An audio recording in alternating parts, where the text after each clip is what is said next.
Aportando Luz, episodio 116.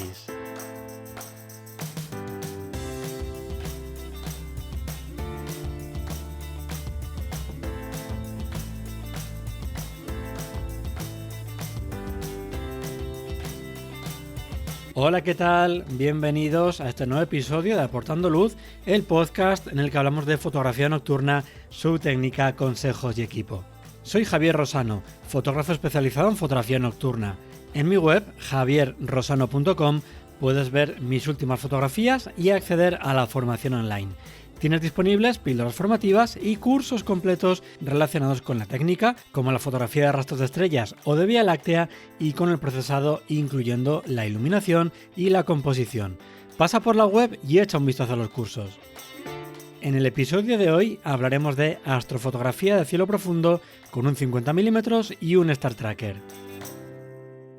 Pero antes tengo que decirte que este episodio está patrocinado por Vanguard y hoy quiero hablarte del nuevo trípode Alta Pro 3X 304 CLBPS de Vanguard. Es un trípode de carbono que logra ese equilibrio que a veces es difícil pero que es crítico para nosotros, ¿no? Ligereza absoluta sin renunciar a la estabilidad. Es un trípode muy portátil para nuestras salidas nocturnas, pero eso, lo suficientemente robusto pues para aguantar exposiciones largas sin vibraciones. Y por ejemplo, es ideal para trabajar con el equipo que vamos a tratar en este episodio. Pues para trabajar con fotografías de cielo profundo con un 50 mm, un Star Tracker, es decir, añadiendo más peso del habitual y más altura también al trípode. Y además técnicamente tiene detalles que están muy bien pensados. Viene configurado por defecto para trabajar sin columna central, de forma pues que su construcción es más compacta, es también más ligera, aunque incluye esa columna pues de forma adicional por si necesitas ese extra de altura puntualmente. Su rótula de bola de doble eje es también clave para encuadrar con una precisión milimétrica, que es algo vital cuando buscas fotos, ya sea de cielo profundo o trabajas con teleobjetivos. Y, como he comentado ya otras veces, las roscas de la rótula tienen formas e inclinaciones distintas y, bueno, pues es una especie como de salvavidas para poder distinguirlas sin luz y cuando trabajamos con guantes, evitando pues que aflojes el eje que no debes en mitad de una sesión y que, bueno, pues se te complica un poquito la noche. Y además, recuerda que con mi código de Vanguard Pro de afiliado, RosaVanPro, todo junto y con V, tienes un 20% de descuento tanto en este producto como en cualquier otro de toda la web de Vanguard y, bueno, pues un descuento que hace al final más interesantes todos los productos de Vanguard. Ya aprovecho para decirte que aún estás a tiempo de venir al curso presencial en la Academia de Fotografiarte el sábado 21 de febrero, en el que veremos cómo componer nuestras fotografías para que resulten más atractivas y que podamos transmitir más y mejor al espectador, o también cómo planificar nuestras nocturnas, tanto en la parte de la meteo como las fotos de Vía Láctea o de rastros de estrellas, pues para dejarlas lo más cerradas posibles desde casa. Es un curso que se da en un aula, así que no importa si hace frío o llueve, y además veremos muchos ejemplos tanto de composición como de planificación. Y ahora ya sí, vamos con el tema del episodio. Y vamos allá con este episodio en el que cumplimos ya 6 años del podcast.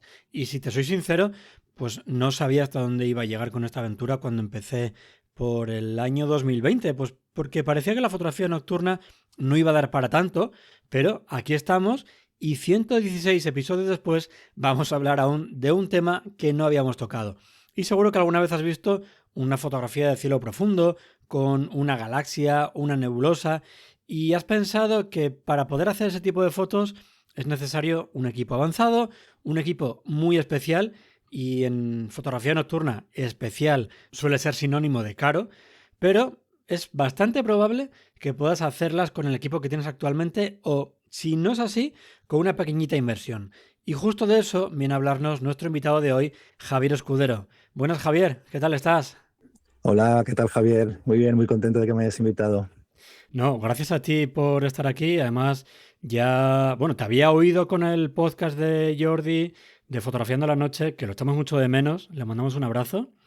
También hemos coincidido en alguna salida juntos, así que era un deseo mío traerte aquí al podcast para que la gente te conociera y, bueno, pues todo ese conocimiento que tienes tú y que nos puedes aportar dentro de este apasionante mundo de la astrofotografía, bueno, pues que se lo pudieras contar a la gente para engancharles, que obviamente también tiene su parte mala, ¿no? Porque es un mundo muy bonito, pero entras en ese lado oscuro que, como hablábamos antes de empezar a grabar, ¿no? Parece que siempre te lleva un poquito más allá y te invita a comprar un teleobjetivo, un objetivo más luminoso, un tracker más potente, etcétera, etcétera.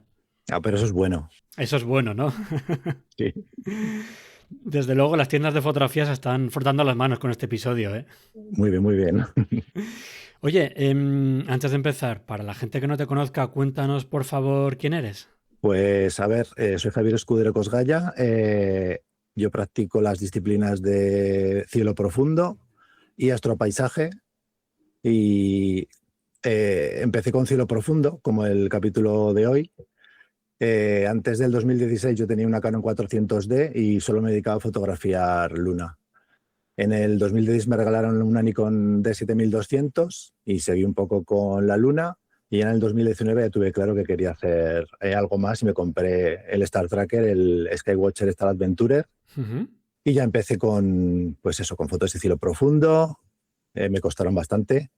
Y ya empecé a comprarme pues telescopios pequeñitos, luego uno más grande y esto no tiene fin.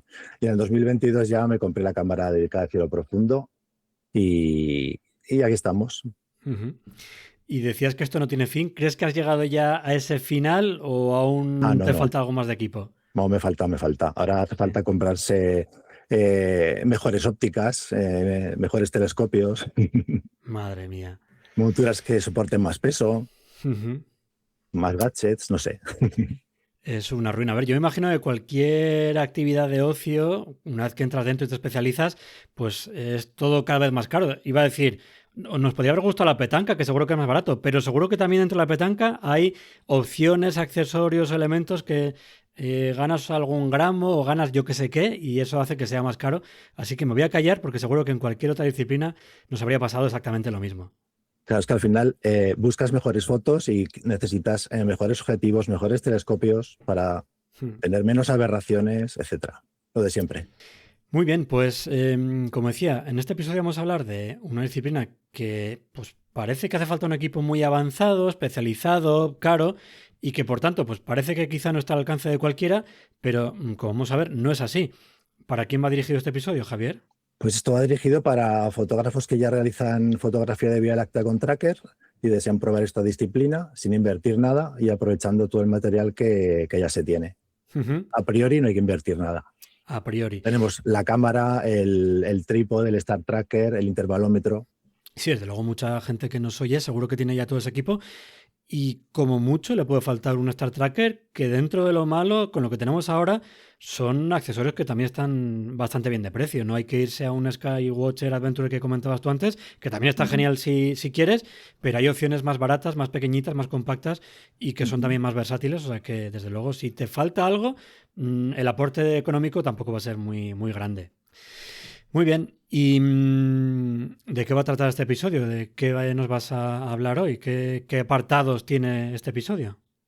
Pues vamos a hacer un pequeño recordatorio de las tomas necesarias para esta disciplina, lo de los lights, los flats, los darks, etcétera. Eh, Vamos a ver qué objetos pueblan el universo y nos vamos a dar cuenta de que podemos registrarlos con un objetivo de 50 milímetros. El programa de hoy es iniciación a la astrofotografía con objetivo de 50 milímetros y una hora de exposición. Ujú. Veremos también el software necesario y alguna técnica de procesado para una foto sencilla de cielo profundo. Y propondremos 5 objetos, 5 encuadres asequibles para exposiciones de una hora. Pues perfecto. Empezamos con lo primero, que es la planificación. ¿Cómo planificamos este tipo de fotografías? Porque yo creo que también es algo bastante importante, ¿no? Sí, fundamental como en el paisaje, exactamente igual. Ujú. Eh, pues lo mismo, vamos a elegir el objeto y para ello utilizaremos aplicaciones como Stellarium o una página que es telescopios.com para ver el objetivo y cuál es su mejor horario. Ajá. Normalmente, para hacer esta fotografía es necesario que el objeto esté lo más alto posible, idealmente cuando culmina. Entonces, es importante no solo la hora, sino la planificación temporal de la época del año, porque, por ejemplo, para ver Orión, evidentemente, no podemos hacerlo en verano, hay que esperar al invierno. Entonces, Ujú.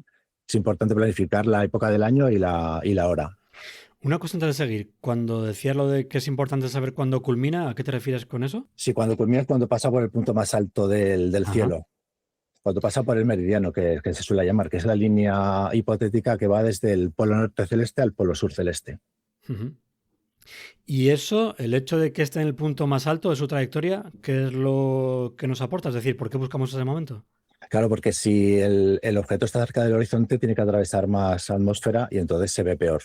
Ujú. Entonces, lo ideal es que esté más de 45 grados o lo que se pueda. Por ejemplo, Orión pues no siempre se puede fotografiar tan alto. Hay objetos que igual llegan como mucho a 20 grados, entonces no nos Ya. queda otra. Ujú. Perfecto. Muy bien. ¿Y qué más? Elegir un lugar que tenemos que buscarnos, ¿vale? Cualquier sitio, podemos hacerlo desde una ciudad, hay que irse a un sitio muy oscuro. Igual que en el paisaje, zona oscura, lejos de la contaminación lumínica, y aquí entra el mapa archiconocido de Light Pollution Map. Ujú. Condiciones atmosféricas también es importante, el SIN. Para eso yo, por ejemplo, suelo utilizar Meteo Blue. También está Windy, Clear Outside. Una cosa de... Claro, aquí vamos a hablar de muchos términos que quizás no sean habituales para la gente que hacemos fotografía de paisaje nocturno, como por ejemplo el SIN. ¿Qué es el SIN? La estabilidad del aire, Ujú. Y eso nos afecta porque nos crea alguna turbulencia, claro, perdemos nitidez. se pierde nitidez. Al fin y al Ujú. cabo, aquí estamos, vamos a apilar un montón de imágenes. Entonces, Ujú. cuanto más detalle y nitidez tenga, mejor saldrá el resultado final. Y eso depende de, o sea, buscamos noches que haga frío, que haya una estabilidad atmosférica, o qué es lo que tenemos que buscar, cuándo es lo más ideal. Bueno, independientemente de la época del año, normalmente en invierno sí que hay más estabilidad atmosférica, Ujú. más limpio, digamos. Pero en esta aplicación que comentamos, la de MeteoBlue, ahí tienes un par de columnas que te indican en el SIN y Ajá. servir de orientación. Genial. Yo la de Clear Outside, que me parece que sí que es muy utilizada entre astrofotógrafos, sí que había entrado también alguna vez, porque está muy chula y da algo más de información. Es verdad que también tiene lo del SIN. Y yo al menos tengo que reconocer que es una columna que no suelo mirar, ¿eh? No me, o sea, y de hecho, tal y como estamos ahora, cuando estamos grabando este episodio, con no tener nubes ya me vale. O sea que Mm. como para encima ponerme también más quisquilloso con el SIN, pero es verdad que ya digo que no es un parámetro que suela vigilar. Muy bien, ¿y qué más tenemos que tener en cuenta a la hora de planificar nuestra fotografía? Pues también la ausencia de nubes, Ujú. noches con viento fuerte.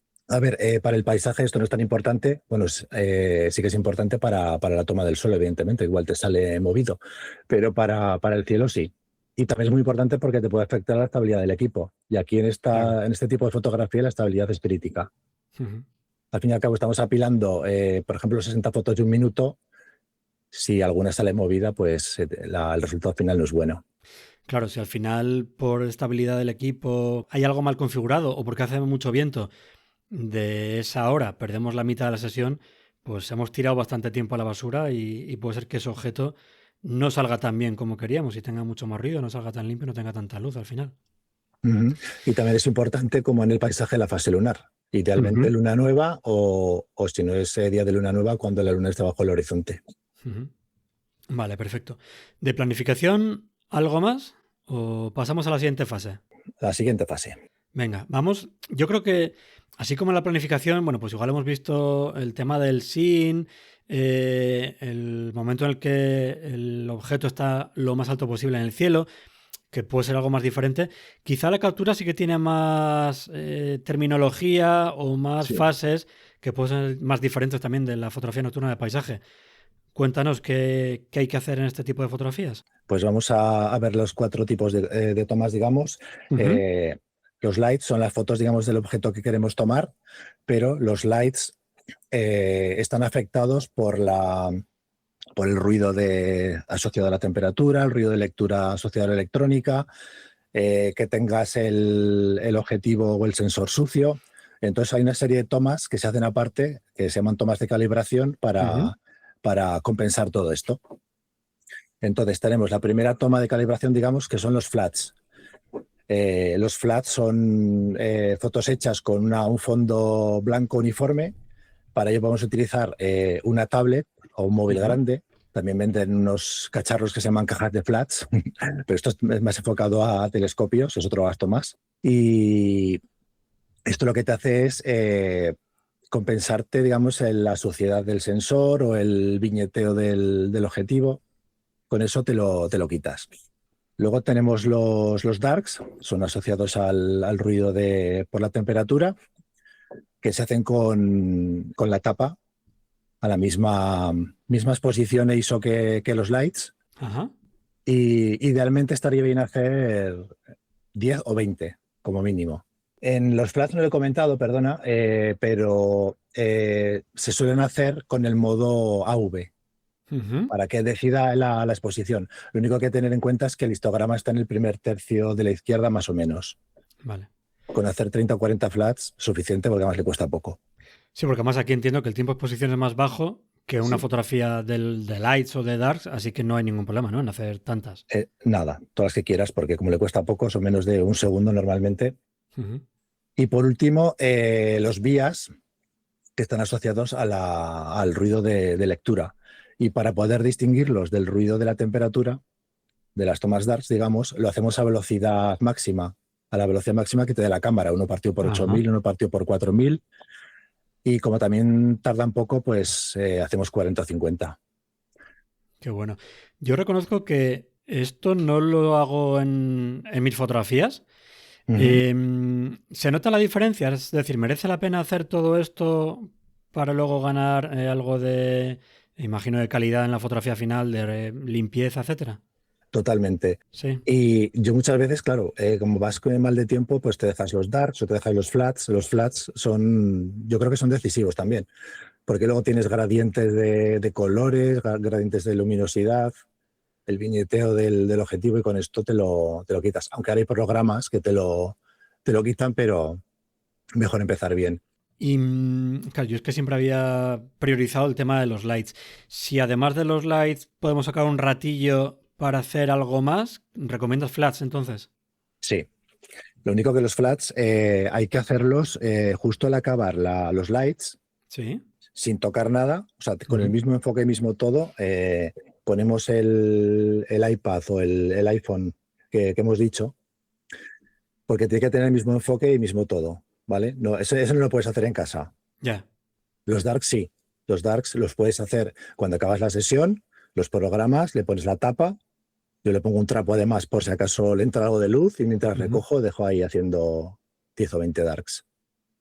De acuerdo. Y antes de pasar a la siguiente fase, a la hora de hacer los lights, ¿tú recomiendas hacer, por ejemplo, tienes una hora, ¿vale? Para hacer lights. ¿Recomiendas 60 tomas de 1 minuto o es mejor hacer 30 tomas de 2 minutos? Hombre, cuanto más larga sea la toma, mejor. O sea, siempre intentar priorizar. Claro, el rango dinámico y demás, menos ISO, Ujú. lo mismo que en paisaje. En vez de Vale. 60 de 60 segundos, pues 30 de 120 segundos. O sea, intentar subir el tiempo de exposición al máximo que nos permita nuestra combinación de tracker y focal, ¿no? Claro, lo que tenemos que pensar es que luego los darks se hacen al mismo tiempo de exposición. Ujú. Entonces, si hacemos 60 tomas de 60 segundos, luego tenemos que hacer los darks también de 60 segundos. Ya. Si los hacemos de 120 segundos, ya es más rato que estamos ahí. Hay que pensar que aproximadamente estaremos un par de horas ahí entre montajes, lights, Claro. flats, darks y demás. Mm. Pero bueno, merece la pena. Muy bien. Y luego, ¿qué cosas hay que tener en cuenta? ¿Qué precauciones hay que observar a la hora de hacer este tipo de fotografías? ¿Cómo tenemos que montar nuestro equipo? Pues igual que en paisaje, pues la estabilidad del trípode, en este caso la alineación polar del Star Tracker también es fundamental, aunque a 50 milímetros tampoco pasa nada, pero bueno, si lo apuramos mejor. Lo Ujú. importante es que salgan estrellas puntuales y para que luego al apilar queden perfectamente nítidas. Vale, perfecto. Y una cosa muy, muy importante, que sobre todo si fotografías, por ejemplo, ha pasado hace poquito con las gemínidas en invierno, en un sitio con un poquito de humedad, los calentadores son indispensables, ¿no? Exacto, si los calentadores antirrocío hay que llevarlos en invierno, sí. Sí. Sí, sí, exactamente igual. Eso es obligatorio. Y a la hora de enfocar, claro, en fotografía nocturna de paisaje estamos acostumbrados a iluminar con la linterna al sujeto, enfocamos allí chimpún, pero aquí que vamos a hacer fotos del cielo, tenemos que buscar un enfoque muy fino a las estrellas, porque además en un 50 milímetros ese enfoque, que esté bien o que esté mal, se puede notar. ¿Cómo nos recomiendas hacer ese enfoque? A ver, si dispones de una máscara de Batinop, mejor que mejor, porque es muy fácil el enfoque. Ujú. Y si no, por el método habitual. Ya, de mover el anillo buscando que la estrella sea lo más pequeñita posible, ¿no? Exacto. Creo que lo hemos comentado alguna vez ya en algún otro episodio, no sé si de equipo o de otro tipo de disciplina, lo que es una máscara de Batinov, pero bueno, por si acaso hay alguien que se ha enganchado más tarde, es una especie como de filtro que se coloca delante del objetivo que crea un patrón en la estrella con forma de una X y tenemos que intentar buscar que ese patrón sea simétrico moviendo el anillo de enfoque. Y cuando ese patrón sea simétrico es cuando hemos conseguido ya ese enfoque en teoría perfecto y es una forma, yo creo que, no sé si sencilla o cómoda, porque es verdad que es un poco engorrosa, pero sí que al menos te deja tranquilo porque es muy habitual hacer ese enfoque manual sin un filtro y creer que está todo bien, lo ves en la pantalla, aumentas y lo ves que está todo bien, y de repente llegas a casa, al día siguiente abres tus fotos en el ordenador y en una pantalla grande resulta que esa estrella no está totalmente enfocada. Yo creo que es un problema que cuando te enfrentas por primera vez a este tipo de fotografías desconoces y la leche que te pegas en la primera salida es importante. Pues sí. Vale, pues ya tenemos todas nuestras fotos. Y ahora, otra fase que también quizás es diferente a la fotografía nocturna de paisaje es el procesado. Llegamos a casa con todos estos archivos, los lights, los flash, los darks, los vías. ¿Qué hacemos con todo eso? Para la parte del procesado podemos dividirlo en dos, que es el apilado por un lado y luego el procesado propiamente dicho en Ujú. Photoshop. Para el apilado vamos a comentar un poco el manejo del Deep Sky Stacker, Sí. aunque hay otros programas como Sequator o cualquier otro. Ujú. Pero bueno, este es gratuito y es sencillo. Entonces, Sencillo una vez que lo conoces, porque yo creo que también de primeras la interfaz como que asusta un poco. Yo creo también muy similar a Sequator, ¿no? Que es, parece que hay sí, muchos botones, muchas opciones, pero luego una vez que lo conoces es sota caballo rey, casi. sí, porque al principio vamos a trabajar con los parámetros por defecto, entonces no tiene mucho misterio. Lo único es saber dónde cargar cada tipo de imágenes y cómo ejecutar, digamos, el apilado. Ujú. Entonces, cuando abres el programa, pues arriba a la izquierda tienes los menús para cargar los lights, los dark, los flats. Entonces, para cargar los lights tienes un menú que pone abrir archivos de imagen y ahí los cargas todos.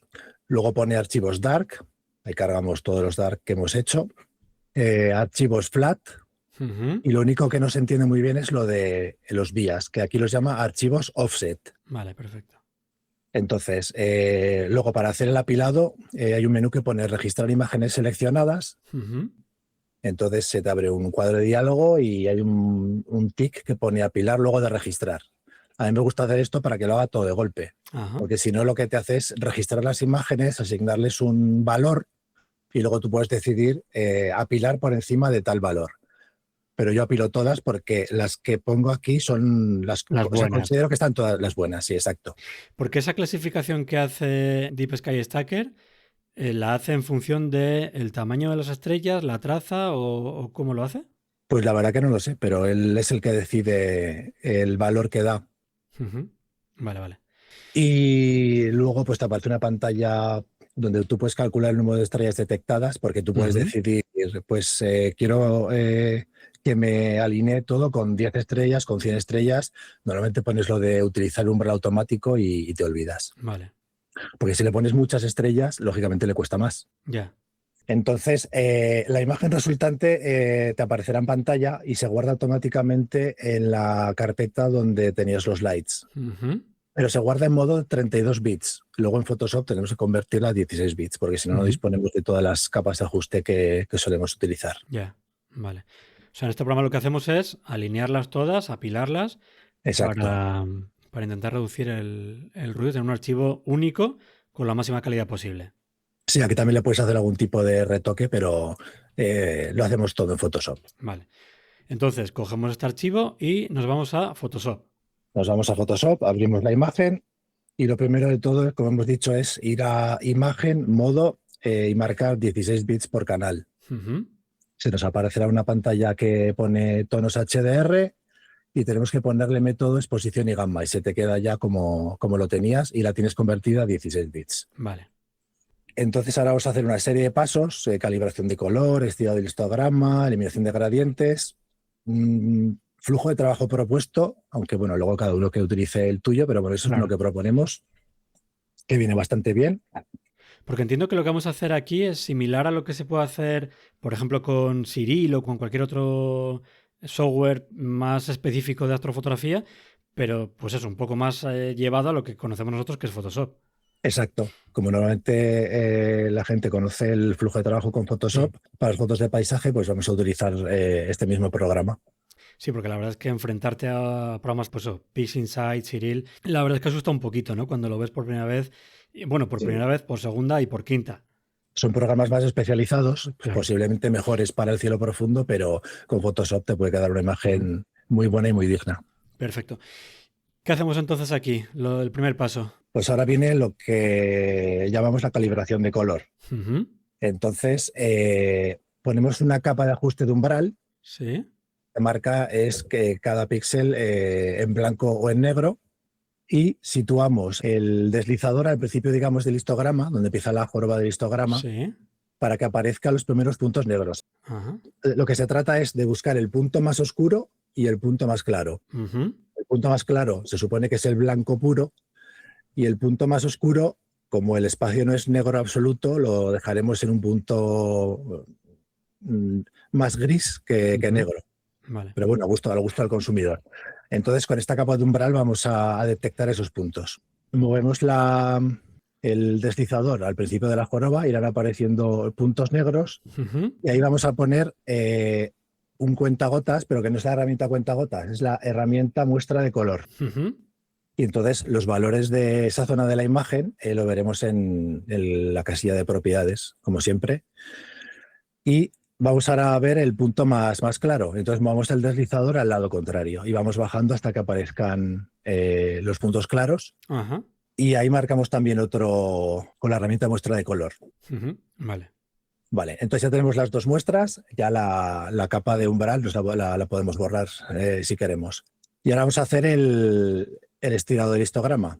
Primero, con una capa de niveles, de ajuste de niveles, pues vamos a hacer que por canal, esto es por canal, primero por el rojo, luego el verde, luego el azul, dejaremos el valor más alto en 255 y el valor más bajo, el del punto negro, digamos, Ujú.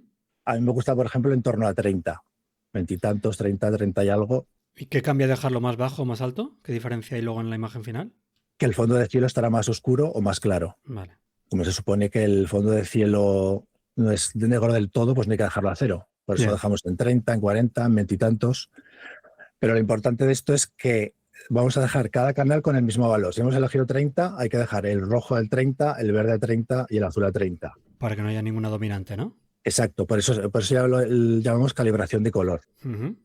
Vamos a dejar en teoría los colores bien, los colores reales. Cualquier persona que no esté escuchando ahora y no lo haya hecho nunca, igual le asusta un poco, pero es lo que Sí. hablábamos antes. Es también siempre lo mismo. El proceso es igual. Es la misma receta, aplicarlo en una fotografía o en otra. Sí. De todas formas, si te parece, en las notas del programa dejaremos una pequeña ayuda Sí. para que lo puedan ir siguiendo. Y ahí tenéis capturas de Photoshop con todos los pasos, los diferentes paneles. La verdad es que te lo has currado un montón, así que mil gracias de parte mía y de todos los oyentes. Y nada, las dejaré allí para que les echéis un vistazo porque seguro que vienen súper bien, porque complementan muy bien todo lo que está contando ahora Javier durante el episodio. Muy bien. Entonces ahora ya tenemos el color calibrado, entonces ahora sí vamos con el historia del histograma. Ahora vamos a aplicar capas de curvas y niveles hasta que veamos que la foto tiene el detalle, el contraste que nosotros queremos. Ujú. Que además aquí también es muy fácil venirse arriba, ¿no? Y pasarse a veces con ese contraste. Sí, pero bueno, yo creo que tampoco pasa nada porque luego se puede solucionar. Sí. Ahora lo importante es sacar el detalle de las nebulosas, Ujú. porque vamos a ver que incluso con cámara que no es astromodificada se pueden sacar las nebulosas de emisión, Ujú. las nebulosas rojizas.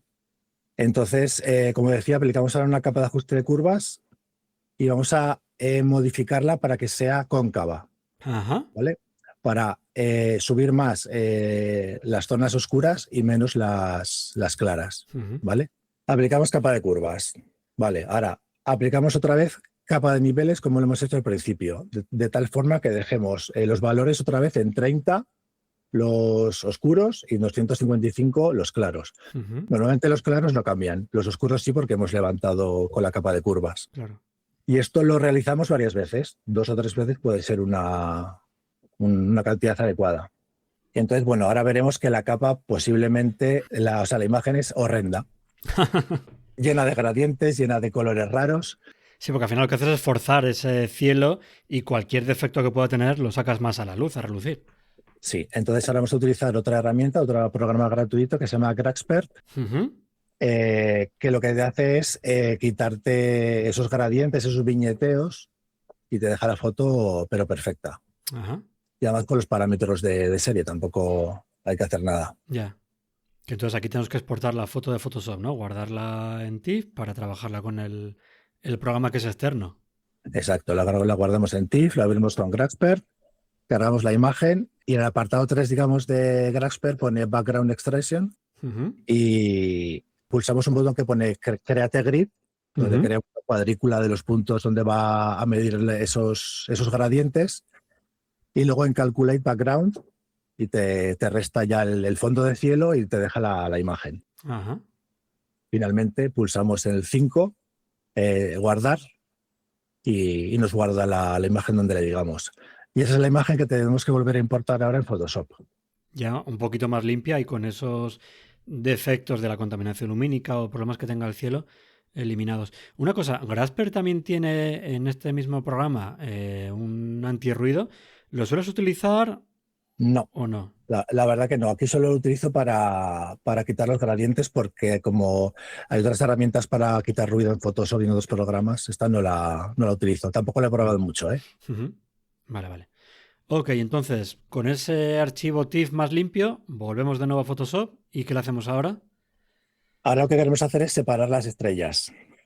Yo suelo trabajar las estrellas por un lado y el fondo o las nebulosas por otro. Ujú. Entonces, con StarNet, que también es gratuito, podemos separar las estrellas, nos traemos la imagen resultante y para separar las estrellas lo que hago es restar la imagen original de la imagen que te da StarNet. Ujú. Entonces obtienes por un lado las estrellas y por otro las nebulosas. Vale. Y ya las pongo en dos grupos diferentes y empiezo a trabajarlas de forma diferente. Que además, yo creo que este es un paso muy importante, ya no solamente para este tipo de fotografías de cielo profundo, sino para fotografías de Vía Láctea, cualquier tipo de fotografía en la que haya un poquito de nebulosidades, zonas con más luz, con menos luz. El hecho de quitar las estrellas, que además tampoco es un proceso muy complicado, porque StarNet es que tiene dos botones, no tiene más, Ujú.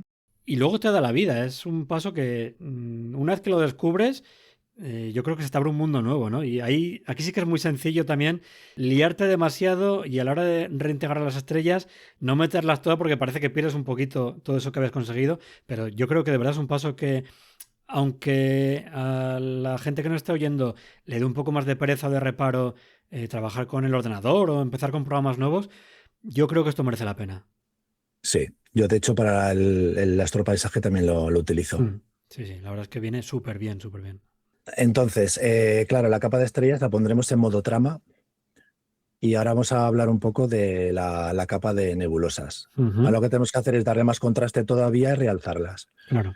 Entonces, con capas de ajuste de curvas para dar contraste, ya sea con máscaras o sin máscaras, para realzar más lo que nos interesa. Ujú. Vamos dando contraste a la imagen. Podemos ayudarnos a sí mismo de los filtros del Nik Collection, que hemos hablado Sí, alguna vez también, ¿no? sí. El tonal contrast, el pro contrast, el detail extractor viene muy bien también. Para darle un puntito también de nitidez tenemos el clásico filtro de paso bajo, Ujú. de paso alto, quería decir, con unos 3 píxeles de radio y modo fusión luz suave. Y para dar el color de las nebulosas, pues lo mismo. Tenemos capas de ajuste de tono y saturación, corrección selectiva y podemos ayudarnos de máscaras. para saturar convenientemente los colores que nos interesan, las zonas, las nebulosas de emisión, las nebulosas de reflexión. Ahora que hablamos de color de nebulosas, ¿todos estos colores los podemos sacar con una cámara normal? Porque las nebulosas de emisión de hidrógeno alfa sí que las cámaras captan un poquito de luz. ¿Y para el resto de colores? Las nebulosas de emisión las captan menos porque el filtro le corta bastante porcentaje, pero bueno, como estamos apilando una hora, al final salen. Evidentemente no salen como con una cámara Astro modificada, pero bueno, la verdad es que el resultado yo creo que merece la pena. Y el resto de colores sí. Nebulosas de reflexión, etcétera y tal, sin problema. Exacto, sin problema. Vale, de acuerdo, genial. Pues eso es importante saberlo porque también es otro de los puntos que yo creo que puedo echar para atrás a la gente que nos oye, ¿no? Es verdad que con una cámara modificada vas a sacar más color, pero bueno, no quita para que con una cámara normal, tal y como sale de la tienda, puedas también quitarte el gusanillo y sacar cosas bastante chulas. Pues sí, la verdad que sí. Entonces, para finalizar, a ver, estábamos con el color. Sí. También podemos usar el filtro viveza. Ajá. Para darle un color y más presencia, porque el filtro viveza también le da un poco de presencia a las nebulosas. Sí. Ahora podríamos hacer una reducción de ruido, porque con tanto modificar curvas y demás, pues seguro que la imagen está llena de ruido. Entonces, o utilizamos las herramientas que trae Photoshop, o también tenemos el filtro Define 2 de los Nik Collection. Y si no nos gusta cómo nos ha quedado, podemos aplicar máscaras para seleccionar las zonas donde queremos aplicar esa reducción de ruido, sobre todo en las zonas oscuras. Perfecto. Y entonces ahora ya tenemos esa capa, digámoslo así, el fondo lista y nos toca reintegrar lo que son las estrellas, ¿no? Exacto. En las estrellas podemos reducirlas un poco. A mí me gusta reducirlas un poco. Yo, por ejemplo, hice la prueba con la foto de Orión y claro, es que Orión... La Vía Láctea pasa cerca de Orión, entonces es un sinfín de estrellas y hay que reducir mucho porque si no, no se ve absolutamente nada. Claro. ¿Cómo podemos reducir un poco el número de estrellas? Pues con una capa de ajuste de niveles.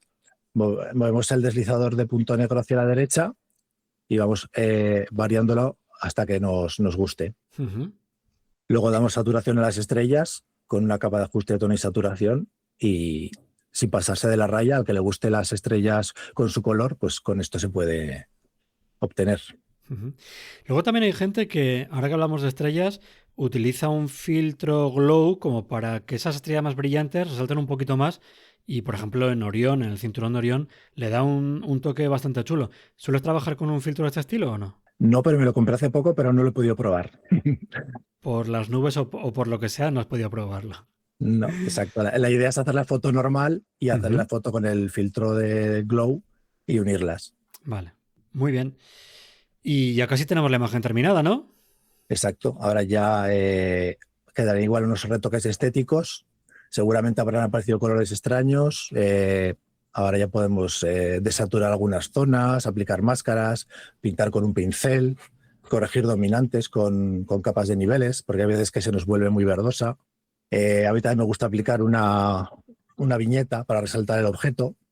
Hay veces que las estrellas igual no tienen el color que nos gusta, no la suficiente potencia, pues con una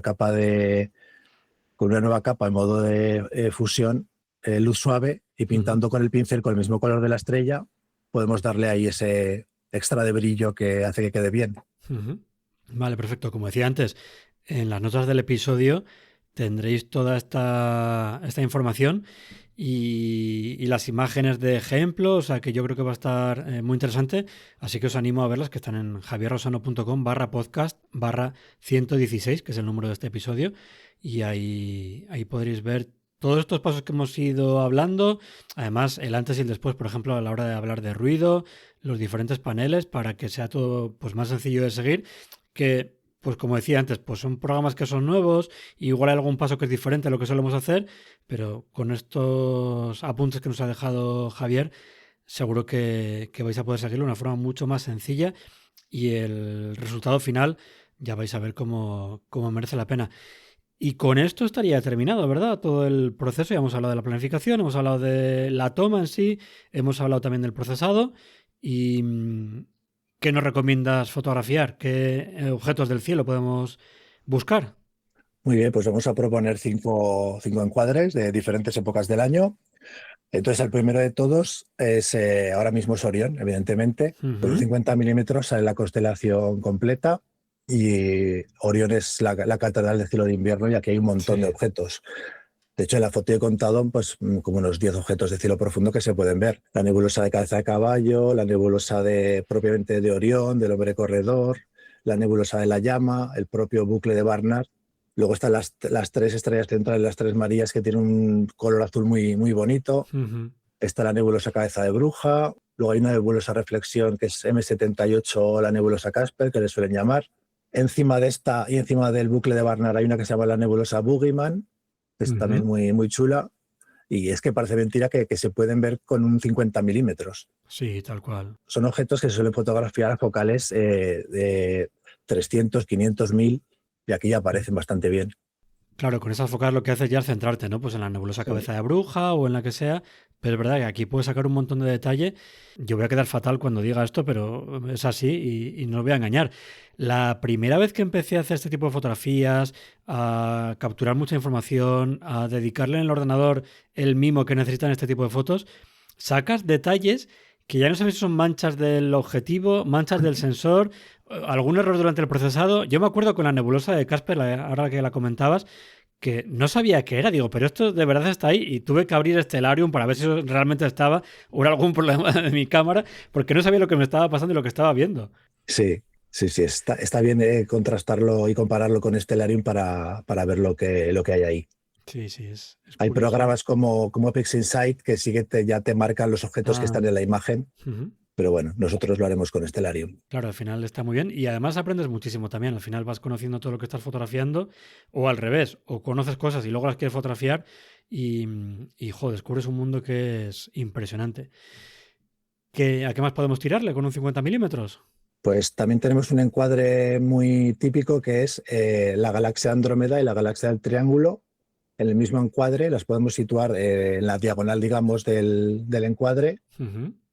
y está muy bien porque el que diga que con un 50 milímetros no se ven objetos lejanos, pues mira, estamos viendo objetos de 2 y pico millones de años luz de distancia. O sea que Y además ambas galaxias, sobre todo, claro, Andrómeda que es más grande, con mucho detalle. con mucho detalle se ven los brazos espirales. En la nebulosa del Triángulo también se ven, Mm. más pequeñita, pero se ve de un color azul muy, muy chulo. Y en Sí, mitad de las dos galaxias está la estrella, creo que es la beta de Andrómeda, ajá, que tiene un color anaranjado muy, muy característico, que creo sí, que se llama Mirage, ujú. y queda muy bien. Es Queda muy muy bien. interesante. Y aparte el color de las estrellas del campo. Sí, está muy chula la foto. Esta también la tenéis en la nota. Si queréis echar un vistazo, vais a poder ver ahí los diferentes encuadres con ese 50 milímetros, lo que vais a poder conseguir para que pues, os dé envidia, para bien o para mal. Porque ya digo, no sé si es algo bueno o malo, pero seguro que disfrutáis viéndolas y, pues oye, si os anima también a fotografiarlas, bienvenido es. Ahora, la que viene siguiente también es una de mis favoritas. La siguiente es la de Las Pléyades y la nebulosa de California. las playas de Centauro y la nebulosa California en Perseo ya. Ujú. Aquí también podemos situarla de forma diagonal. Y yo cuando hice esta foto me quedé muy sorprendido porque se veía la nebulosa California, porque claro, es una nebulosa de emisión en H-alfa que no me esperaba verla y la verdad es Ujú. que estirando y forzando el procesado aparece que era muy, muy chula. Por un A lado mí, tenemos las Pléyades con las nubes de color azul sí. y en contraste esta de color rojo. Eso es. A mí de las Pléyades además me encanta, quizá con el 50 milímetros no se aprecia muy bien, se intuye, con una focal más larga así, todos esos hilillos, esas texturas que hay alrededor, me parece algo precioso, ¿eh? No sé, yo me quedo embobado viéndolo y no sé, me encanta, es una pasada. Sí, y luego entre las dos hay unas nubes oscuras que con un buen procesado se pueden resaltar también y quedan muy, muy chulas. Ujú.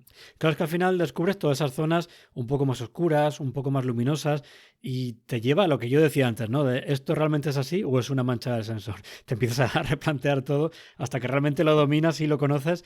Claro, es todo tan nuevo que te surgen dudas por todos lados. La gente que le echa 10 horas a estos objetos, luego se ve que esas nubes grises pues son unas nubes de polvo que son impresionantes. Ujú. Qué chulo. Muy bien. Siguiente objeto, vamos a dejar la Vía Láctea para el final, vamos a las nebulosas del Cisne. Ujú. la constelación del Cisne veraniega, pues también echándole una hora aparecen las nebulosas de emisión. Yo propongo ponerla, digamos, el eje del Cisne en horizontal. Ajá. Y entonces ahí aparecen pues la nebulosa Norteamérica, la del Pelícano. Según cómo hacemos el encuadre, aparecen los velos, que están, digamos, en el ala derecha del Cisne, un poco más abajo. Y en mitad aparecen nubes oscuras. También es Ujú. un espectáculo de fotografía. Sí, además aquí también toda la textura que tiene, el contraste de los rojos de las nebulosas de hidrógeno alfa, el fondo un poquito más frío, con un poco también de luz, queda muy bonito. Sí, esta con cámara Astor modificada es espectacular. Ujú. Fíjate, esta no la he probado, tengo que intentarlo. Al final vas ya a los encuadres seguros, pero es verdad que tengo que intentarlo alguna vez, sí. Sí, esta también para paisaje, también se ve gente por ahí que la Mm. utiliza.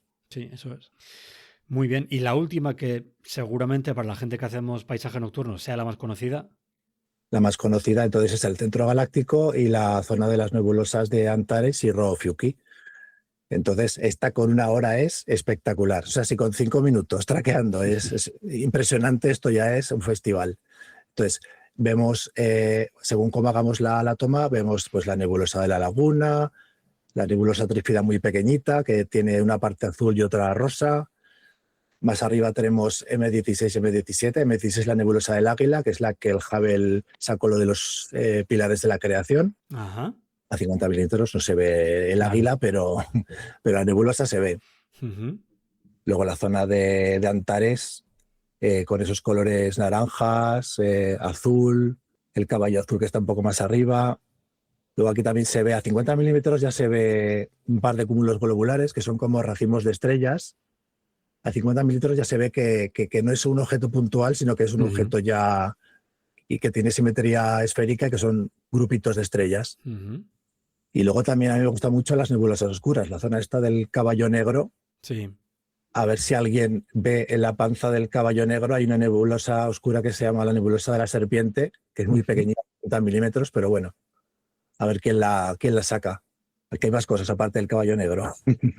Qué bueno es curioso porque al final, eso, descubres objetos que antes no veías, porque como decías tú, al ser una focal más abierta, todo se apelotonaba, ese detalle, esa textura se perdía, y al utilizar focales más largas es cuando descubres un mundo nuevo y que te pica, te engancha y te lleva a hacer otro tipo de fotografías, a seguir investigando, seguir tomando fotografías y como hablamos antes, pues parece que nunca tiene fin.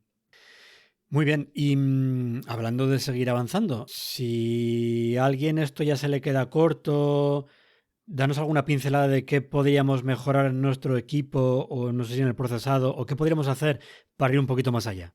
A ver, sin invertir nada o invirtiendo poco, yo diría un poco más de todo. O sea, más Ujú. exposición, más Ujú. focal, más señal, es decir, filtros y cámara Astor modificada. Con más tiempo de exposición, la cosa va a mejorar un montón. Ujú.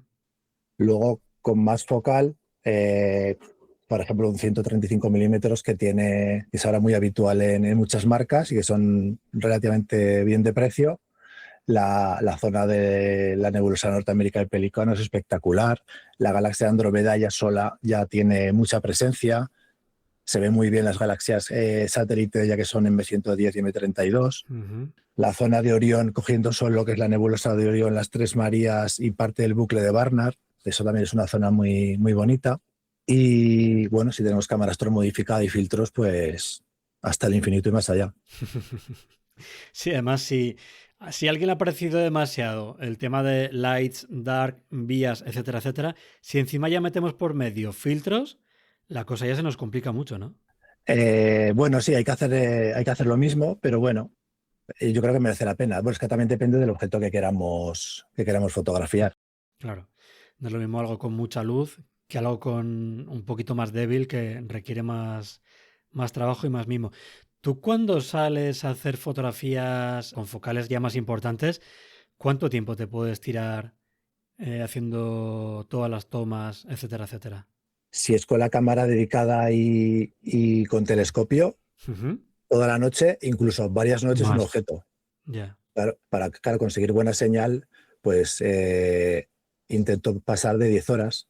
Es que los que no tenemos observatorio propio remoto, tenemos que irnos al campo varias noches. Ya.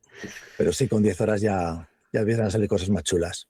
Jolín, 10 horas, ¿eh? Es que parece que no, pero 10 horas. Si hay veces que ya vas a hacer Orión y estás 2 horas y claro, si estamos acostumbrados al paisaje nocturno, estar ya más de media hora haciendo algo se nos antoja como muy largo, ¿no? Y como que estás perdiendo el tiempo. 2 horas ya es mucho, 10 horas nos parece ya una pasada. Claro, es que hay objetos que son tan débiles que es que a partir de 5 horas, 10 horas no salen bien, salen muy ruidosos. Ya. Ujú. Muy bien, pues oye, perfecto. Yo creo que ha quedado un episodio muy completito para empezar en este mundillo, para que te pique el gusanillo y descubrir un tipo de fotografía diferente, nuevo, y que además, si tienes la suerte de tener dos cuerpos, puedes estar haciendo fotografía de paisaje nocturno con un cuerpo y mientras tiras a Orión, al centro galáctico o lo que sea, con otro, porque al final sabes que eso es dejarla ahí la cámara y durante el tiempo que estás haciendo las tomas lights, pues la dejas ahí trabajando y no pide más. Y bueno, pues es otra opción para aprovechar más esas salidas, disfrutar de otra forma de la fotografía nocturna, abrir nuevos caminos que a lo mejor te gusta más y de repente descubres algo. Y ya hemos visto que además de una forma barata, porque no hace falta más equipo, pues podemos empezar a hacer cosas aquí muy interesantes. Antes de terminar, Javier, momento de promocionarte. ¿Dónde te podemos encontrar? ¿En qué redes sociales estás? ¿Tienes web? ¿Dónde te podemos encontrar? A ver, yo estoy principalmente en Instagram. Mi usuario es gescu.photographer. También utilizo Threads porque ahí las imágenes son de más resolución, Sí. para el que quiera las pueda ver y disfrutar. Y bueno, esas dos. También tengo alguna página de estas del portfolio de Adobe, pero bueno, eso está todo en las notas del programa y está toda la información. El que quiera contactar, encantado. Perfecto, sí, además dejaré directamente en las notas del episodio enlaces para que te puedan encontrar, sea mucho más sencillo. Y oye, Javier, muchísimas gracias por pasarte por el podcast. De verdad, por todo lo que has preparado para contar a los oyentes, porque detrás de todo lo que has hecho hay muchísimo trabajo. No has escatimado además en detalles, poniendo capturas de los paneles de Photoshop, de cada paso.